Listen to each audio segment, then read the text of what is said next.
Ya, shalom sahabat yang dikasihi Tuhan Yesus Kristus. Puji Tuhan kita bertemu kembali dalam kasih-Nya.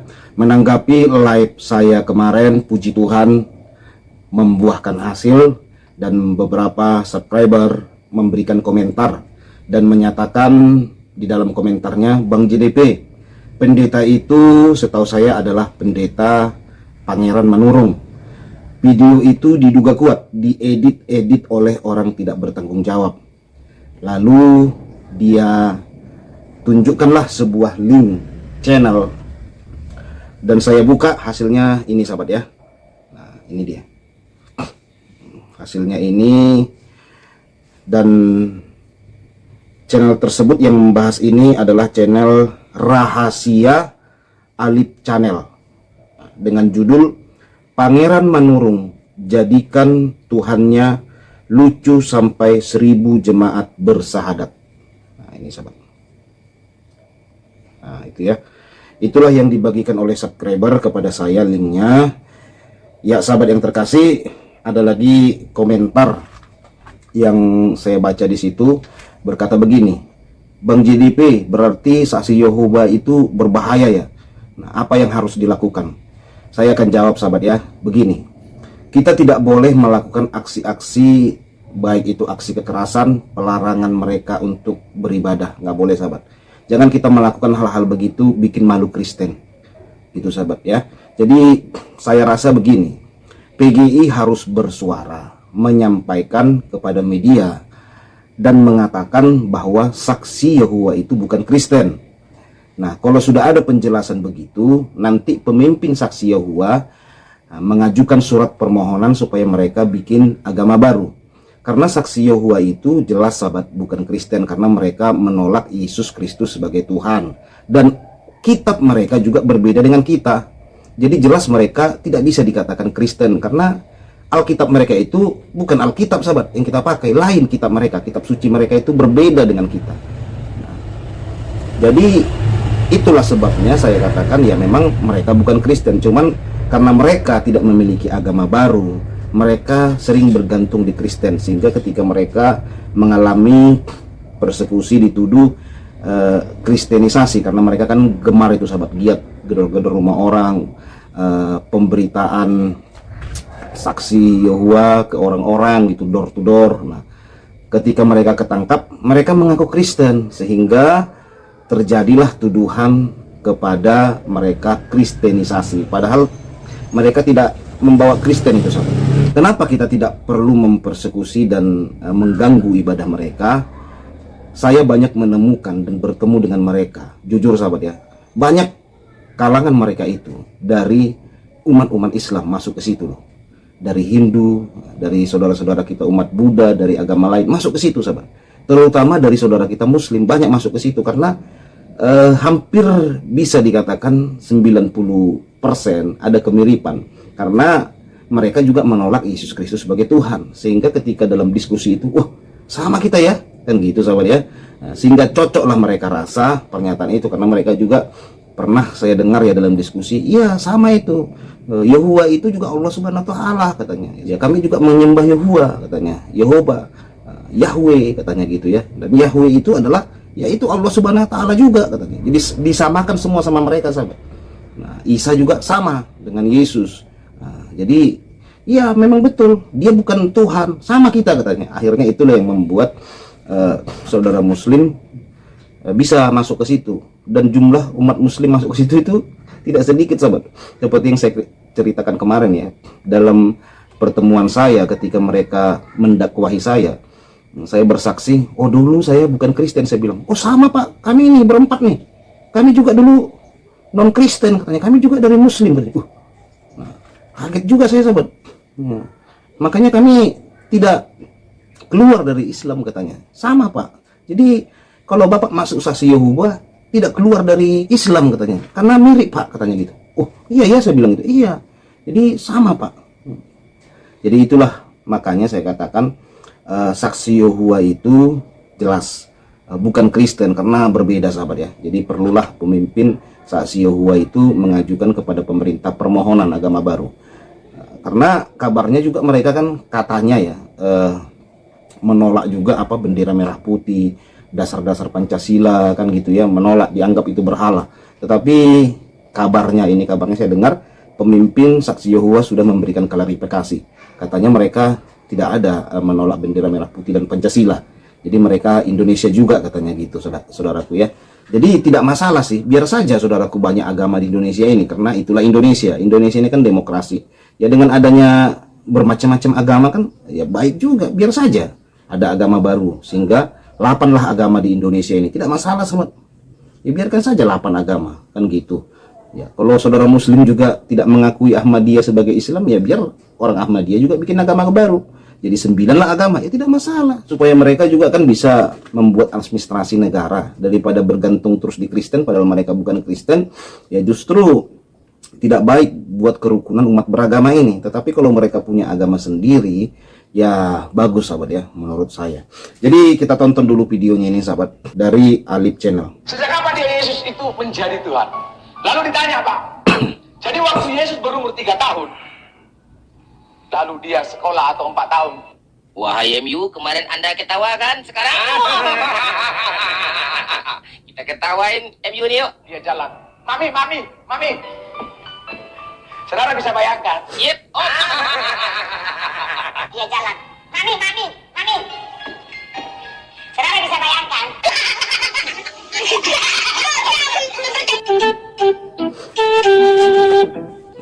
Assalamualaikum warahmatullahi wabarakatuh. Bertemu lagi dengan Rahasia Alif Channel, channel kebanggaan kita semua. Sahabat Tuhan Villa, Pendeta Pangeran Manurung ini sepertinya memang sudah terbiasa memberikan perkuliahan itu secara lucu. Namun masalahnya, yang menjadi masalah di sini adalah dia itu membuat lawak-lawak Tuhannya. Jadi Tuhannya ini seolah-olah, ya karena memang Tuhannya ini makhluk ya, karena memang ini Tuhannya manusia, walaupun dia adalah seorang manusia dan dianggap sebagai Tuhan, tidak layak sesuatu yang dianggap Tuhan itu dijadikan guyonan ya.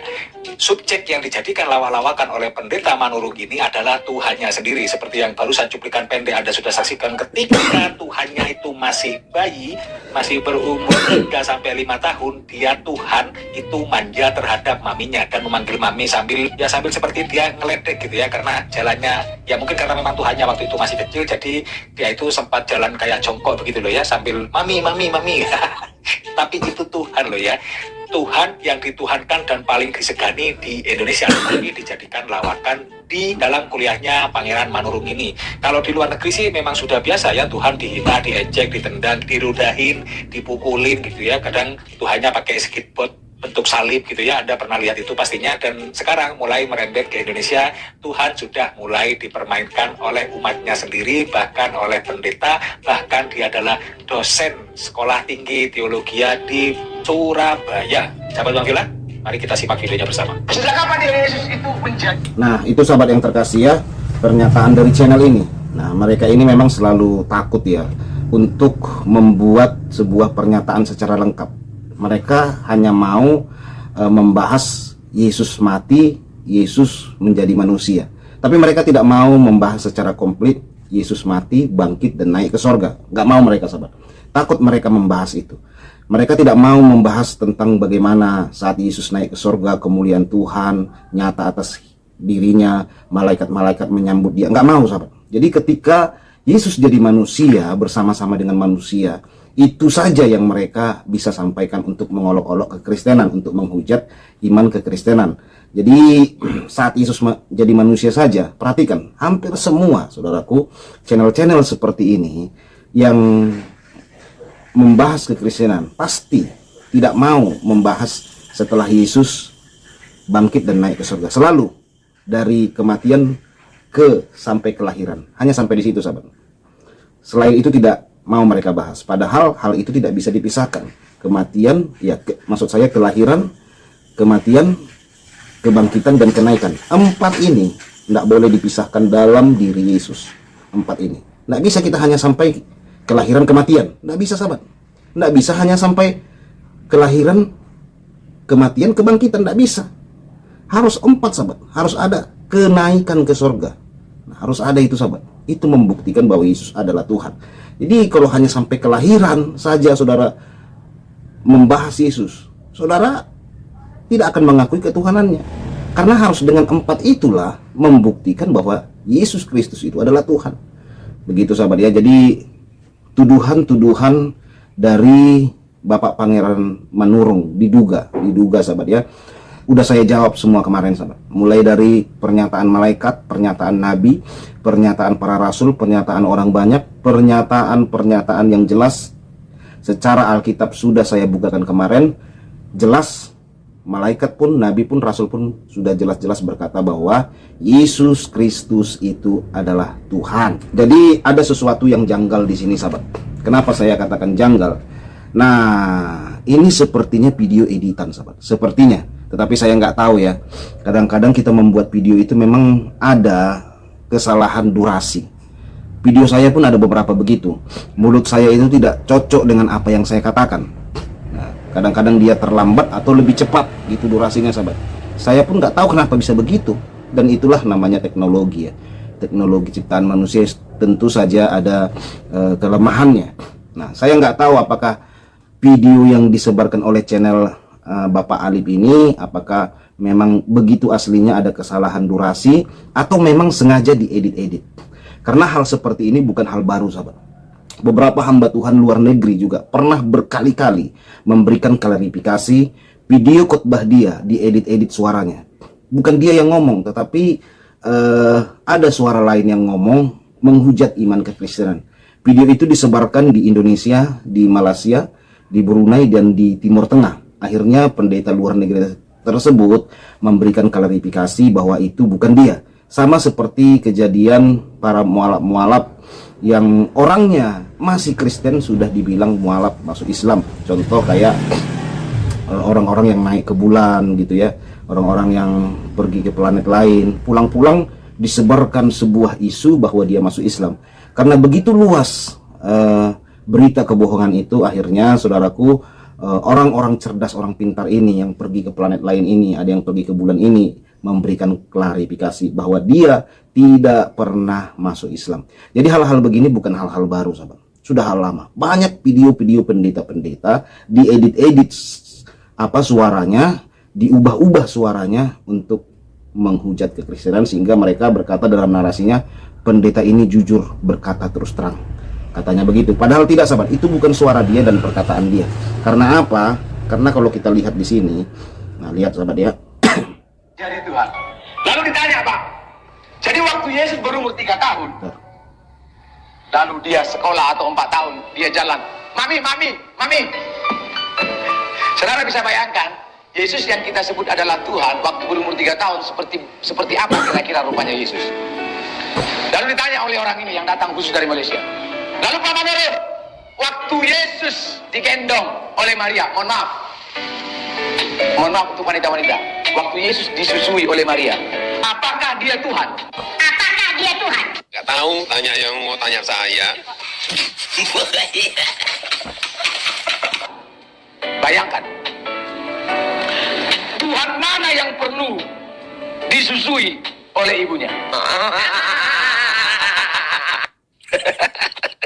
Jadi itu para muridnya atau mahasiswanya disuruh membayangkan Tuhan mana yang membutuhkan air susu ibu ketika masih bayi. Coba Tuhan mana? Ya setahu saya nggak ada lagi. Cuman Tuhannya Oten ini yang ketika hidup masih kecil dia membutuhkan asupan gizi dari ibunya itu. Kalau seandainya kondisi seperti itu Tuhan menjadi bayi, untuk sehat saja dia butuh air susu ibu. Terus siapa yang jagain dunia ini? Siapa yang membuat matahari ini menyala setiap hari? Siapa yang membuat bumi ini beredar pada garis porosnya setiap hari? Siapa coba? Gak tahu, tanya yang mau tanya saya. Padahal hanya untuk butuh asupan gizi saja. Nah, sahabat yang terkasih, kalau saudara lihat ya, dari bicaranya video ini memang saya lihat tidak cocok dengan suara yang kita dengar dari soundnya. Ada perbedaan gitu dari ucapan perkataannya dengan suara yang dikeluarkan. Jadi memang saya menduga memang diedit. Nah, jadi menurut saya pendeta Pangeran Manurung perlu memberikan klarifikasi tentang hal ini, karena Pak Pendeta, kalau ini memang bukan pernyataan Anda, tetapi video yang diedit-edit suaranya, langsung diklarifikasi Pak Pendeta, karena memang video ini tersebar luas dan penontonnya bukan sedikit Pak Pendeta. penontonnya banyak-banyak ini sahabat. Ini di YouTube ini saja penontonnya itu saudara lihat ya, 112.000 tontonnya. 112.000 orang yang menonton, orang yang percaya. Belum di media sosial seperti snack video, Facebook, Instagram, Twitter, dan media-media sosial lainnya. Itu penontonnya bisa juta-jutaan Pak Pendeta. Jadi memang video Bapak ini kalau benaran diedit sudah tersebar luas di mana-mana bahwa Bapak Pendeta menyatakan pernyataan yang seperti itu. Apalagi Bapak Pendeta seorang dosen. Jadi menurut saya segeralah memberikan klarifikasi. Kalau Pak Pendeta tergerak untuk klarifikasi di channel saya, silahkan di chat saya, di email saya di jdpsahabatmu@gmail.com. Nah, di email saya nanti kita bikin live untuk klarifikasi tentang ini, atau di nomor 0817 810 204. Sekali lagi 0817 810 204. Nah, silakan di situ ya. Antara itulah, antara email atau di nomor telepon. Silakan Pak Pendeta berikan klarifikasi, karena video Bapak sudah tersebar luas di mana-mana dan penontonnya tidak sedikit Pak Pendeta. Gitu. Jadi itulah tanggapan dari saya. Ternyata video ini dari channel namanya apa tadi? Nama channelnya adalah Rahasia Alif Channel. Nah, itu saudaraku yang terkasih. Nah, dari situ. Jangan sampai hal-hal yang kadang-kadang kita pikir biarin situ. Nah, hal seperti inilah saudaraku sering terjadi, hal-hal yang membuat kita kerepotan sendiri nanti. Saudara harus belajar dari kejadian Palestina, Israel. Nah, itu kan dulu awalnya pembiaran saja, biarkan saja. Lama-lama Israel dituduh penjajah. Secara logika lah, tanah Israel itu adalah tanah Yahudi. Kan tidak mungkin saudaraku itu jadi tanah Arab, kan gitu ya saudaraku. Tetapi sekarang kan terbalik. Yahudi dibilang menjajah orang Arab di tanah orang Yahudi sendiri. Itu kan awalnya pembiaran. Sama seperti kisah Isa juga ya. Itu kan dulu awalnya dibiarin saudaraku. Pembiaran. Karena kalau dibiarin, taruhlah 10 tahun ini tidak berdampak apa-apa. Tetapi 50 tahun, 100 tahun lagi itu akan punya efek besar sahabat. Itulah yang sering terjadi. Dibiarkan akhirnya efeknya ke depannya besar. Mereka sabar itu menunggu sampai puluhan tahun, ratusan tahun apa yang mereka sebar. Karena kebohongan jika diperkatakan terus-menerus, lama-lama dianggap benar. Satu orang berbohong, orang akan berkata, oh memang dia pembohong. Tetapi ketika ada 1000 orang serentak menyampaikan kebohongan itu, orang mulai percaya. Ketika ada 10.000 orang mulai percaya akan kebohongan itu, maka kebohongan itu lama-lama dianggap benar. Itu yang terjadi. Jadi sekecil apapun hoak, sekecil apapun kebohongan harus diklarifikasi, harus diluruskan. Sama seperti Danau Toba yang sekarang ini dihembus-hembuskan sebagai tanah orang Islam. Penemunya adalah Thayyib. Nah, itu ada 2 ulama ya yang sudah menyampaikan itu. Itu harus terus-terusan disampaikan bahwa itu adalah bohong. Jangan dibiarkan. Nanti 50 tahun, 100 tahun ke depan, kalau itu dibiarkan, maka akan banyak orang percaya bahwa Danau Toba bukanlah tanah Batak, tetapi tanah orang Arab. Tuhan Yesus memberkati kita semua. Shalom.